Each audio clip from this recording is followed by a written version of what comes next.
இந்த நேரத்திற்கான தலைப்புச் செய்திகளை பார்க்கலாம். திமுக கூட்டணியில் உள்ள மதிமுக மற்றும் கம்யூனிஸ்ட் கட்சிகளுடன் இன்று 3ஆம் கட்ட பேச்சுவார்த்தை. 3 கட்சிகளுடன் இன்றைய தொகுதி உடன்பாடு ஏற்படும் என்றும் தகவல்.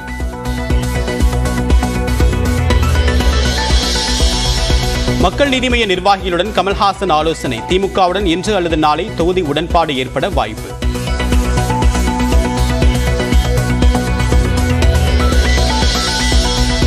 தங்கள் கூட்டணிக்கு அதிமுக வரும் என்று இன்னமும் பாஜக நம்பிக்கையுடன் காத்திருப்பதால் ஜெயலலிதாவை பாராட்டுகிறார் பிரதமர். நியூஸ் 18 வணக்கம் தமிழ்நாடு நிகழ்ச்சியில் திமுக எம்பி கனிமொழி சோமு விமர்சனம். ஏதாவது ஒரு ரீஜனல் பார்ட்டி மேல குதிரை சவாரி செய்ய வேண்டும். அதற்காக தான் இன்னைக்கு அப்படியே போற்றி புகழுறாங்க.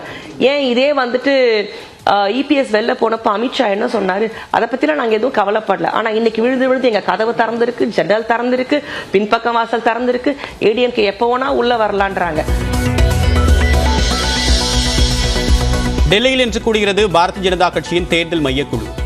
மக்களவைத் தேர்தலுக்கான முதற்கட்ட வேட்பாளர்கள் பட்டியல் வெளியாக வாய்ப்பு.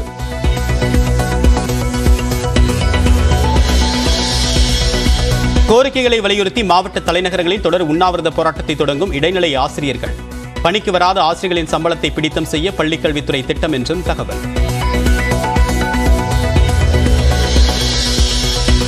போதைப்பொருள் கடத்தல் வழக்கில் சிக்கிய திமுக முன்னாள் நிர்வாகி ஜாஃபர் சாதிக் வீட்டிற்கு சீல். டெல்லியிலிருந்து வந்த மத்திய போதைப்பொருள் தடுப்பு பிரிவு அதிகாரிகள் நடவடிக்கை.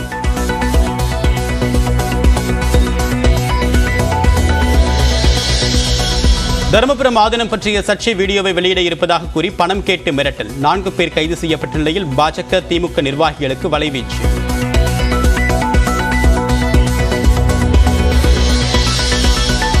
பன்ருட்டி அதிமுக முன்னாள் எம்எல்ஏ சத்யா பன்னீர்செல்வம் வீட்டில் லஞ்ச ஒழிப்புத்துறை சோதனை.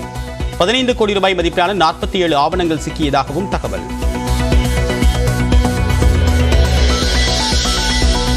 நாடாளுமன்ற தேர்தலில் அதிமுகவுடன் புரட்சி பாரதம் கூட்டணி. ஒரு தொகுதி கேட்டிருப்பதாக பூவை ஜெகன்மூர்த்தி பேட்டி. நாடாளுமன்ற தேர்தல் கூட்டணி தொடர்பாக ஓ பன்னீர்செல்வம் இன்று ஆலோசனை. எந்த சின்னத்தில் போட்டியிடுவது என்பது குறித்து நிர்வாகிகளுடன் ஆலோசிக்கிறார். சேலம் பெரியார் பல்கலைக்கழக பதிவாளர் தங்கவேலு மீது நடவடிக்கை எடுக்காத துணைவேந்தரை கண்டித்து 2வது நாளாக ஆர்ப்பாட்டம். அரசின் உத்தரவை மதிக்காத துணைவேந்தரை நீக்க வேண்டும் என்று பல்கலைக்கழக தொழிலாளர் சங்கத்தினர் முழக்கம்.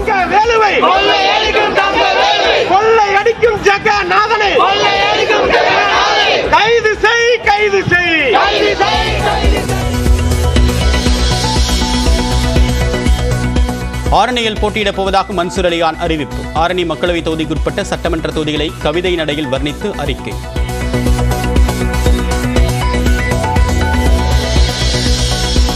நாளை தொடங்குகிறது 12ஆம் வகுப்பு பொதுத் தேர்வு. வரும் 22ஆம் தேதி வரை 7,25,000 பேர் எழுதுகின்றனர்.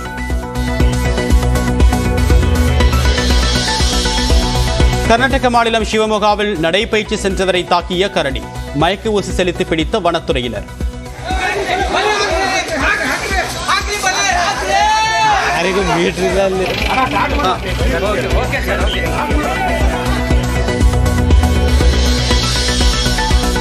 ஜார்க்கண்டில் தண்டவாளத்தில் நடந்து சென்ற 2 ரயில் மோதி உயிரிழப்பு. விபத்து குறித்து விசாரிக்க 3 பேர் கொண்ட சிறப்பு குழு அமைப்பு.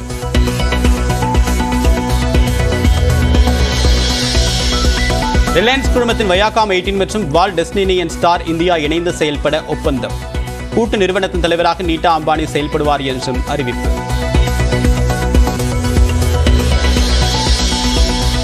இந்திய கிரிக்கெட் அணி வீரர்களுக்கான ஒப்பந்த பட்டியலை வெளியிட்டது பிசிசிஐ. உள்ளூர் போட்டிகளை புறக்கணித்ததால் இளம் வீரர்கள் இஷான் கிஷன், ஸ்ரேயாஸ் ஐயர் பெயர் நீக்கம்.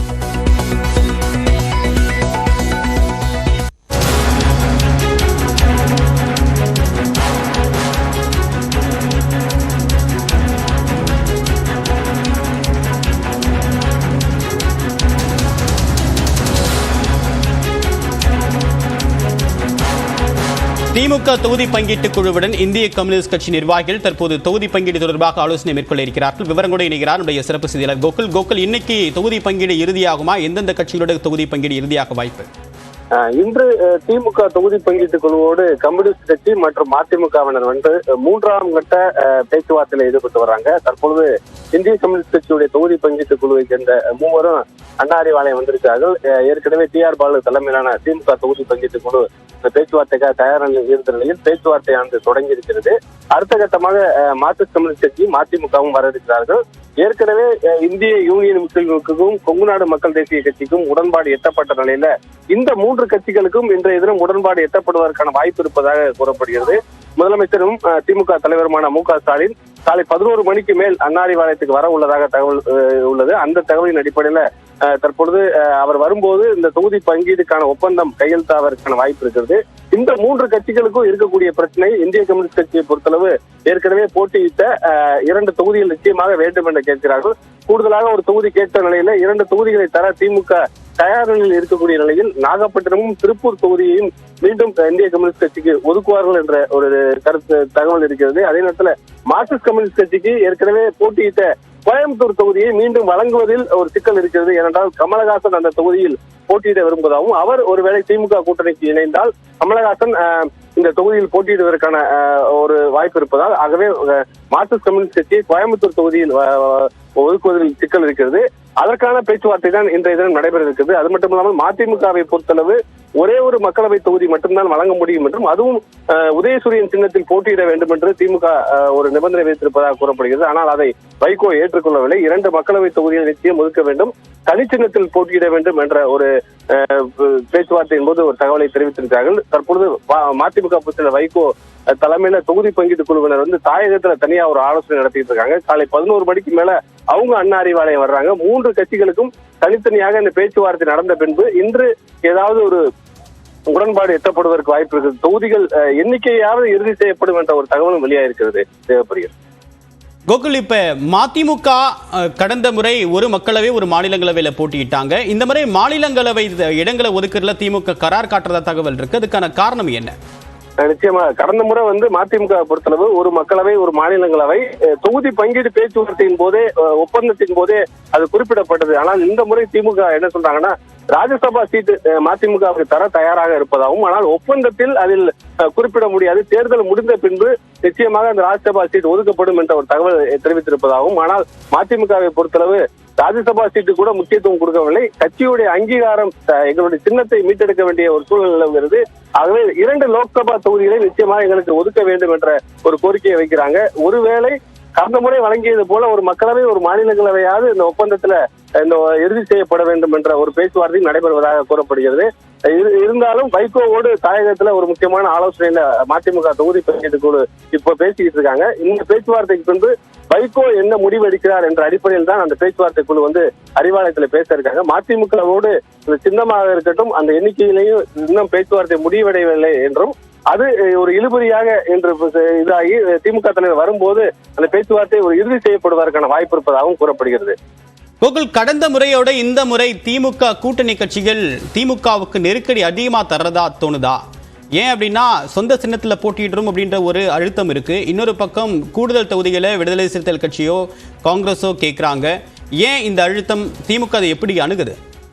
நிச்சயமாக திமுக வந்து இந்த முறை இந்த நாடாளுமன்ற தேர்தலை ஒரு முக்கியமான தேர்தலா பாக்குறாங்க. ஏன்னா தேசிய அளவுல திமுக வந்து ஒரு 3வது பெரிய கட்சியாக நாடாளுமன்றத்தில் இப்போது இருக்கிற நிலையில் அதே நிலையை தொடர வேண்டும். அதற்கு திமுகவுடைய நாடாளுமன்ற உறுப்பினருடைய எண்ணிக்கை அதிக அளவில் செல்ல வேண்டும். அப்போதுதான் தமிழகத்தில் இருக்கக்கூடிய பிரச்சனைகள் குறித்தும் மற்ற மத்திய அரசு குறித்து நாடாளுமன்றத்தில் திமுகவுடைய உறுப்பினர் எண்ணிக்கை அதிகமாக இருக்கும் போதுதான் ஒரு முக்கியத்துவம் பெற முடியும் என்ற ஒரு இதை கருத்தில் வைத்துதான் ஒரு 25 சீட்டாவது நிச்சயமா திமுக அந்த முறை போட்டியிட வேண்டும்.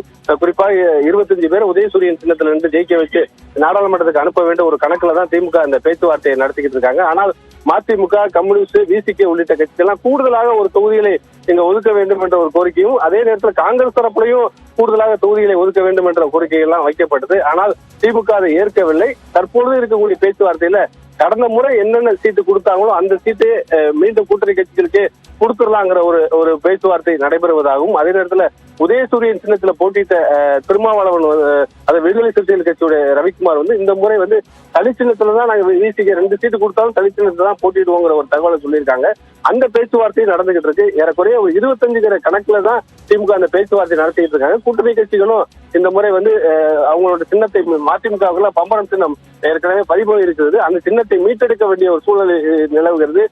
உயர்நீதிமன்றத்துக்கு தேர்தல் ஆணையத்தை உத்தரவிட கோரி நீதிமன்றத்திலாம் மதிமுக நாடி இருக்கக்கூடிய இந்த நிலையில கூட்டணி கட்சியான திமுக வந்து தொகுதியே பெற முடியாம இருக்கும்போது பம்பர் சின்னத்தை மீட்டெடுக்க முடியாத ஒரு சூழல் நிலவுகிறது. அதனாலதான் இந்த கரார் இந்த இழுபறி எல்லாம் தொடர்ந்து எடுத்துக்கிட்டு இருக்கு. திமுக கொஞ்சம் இறங்கி போய் கடந்த தேர்தலில் என்னென்ன சீட்டு கொடுத்தாங்களோ அந்த சீட்டை அப்படியே கொடுத்துருவாங்கிற மாதிரிதான் ஒரு தகவல் தற்பொழுது கிடைக்கப்பட்டிருக்கு. தேவைப்படுகிறது. உங்களுடைய விரிவான தகவலுக்கு நன்றி கோகுல்.